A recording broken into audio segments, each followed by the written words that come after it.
I was traveling in one of the Middle Eastern countries a long time back, and I happened to cross the border.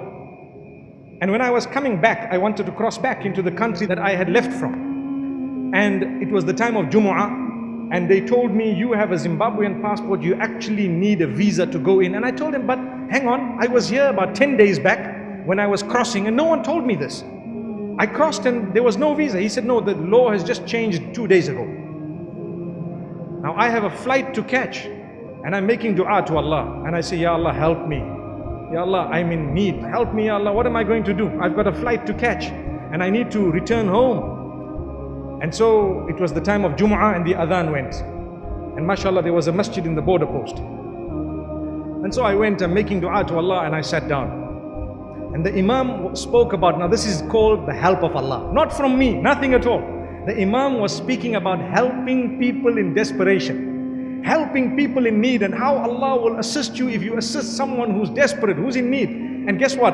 There was a man next to me who greeted me, and I greeted him back. And then I greeted him immediately after the talk. And I nodded my head, smiled at him and so on, and we started our salah. We were standing in the saf, straightening, the feet, and I started my salah and I ended. And when I finished, I made a dua to Allah subhanahu wa ta'ala, oh Allah, I don't know, it's only you that's going to help. And so what happened is, I came out, I had hope in my heart, but I was also making a plan B, to say, let's go back and we'll do this, we'll change tickets, perhaps leave from another city altogether. And as I went in, I told this brother who was behind the counter that, look, you know what, please, I need your help. He says, only my boss can do it for you. So can I see him? He says, yeah, well, you can, maybe. You can enter that door, and if he's there, you're lucky. So I went by the door, there was someone cleaning. Knocked on the door opened. Who was the boss?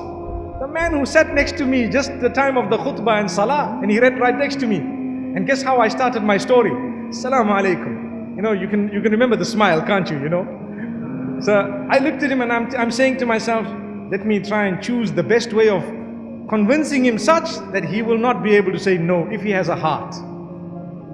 I said, mashallah, I'm in need. I'm desperately in need. And I'm convinced Allah will send the help.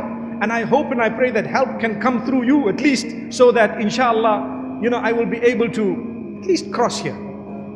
He looks at me and he thought for a moment, and I'm quite certain that the words of the Imam were ringing in his head.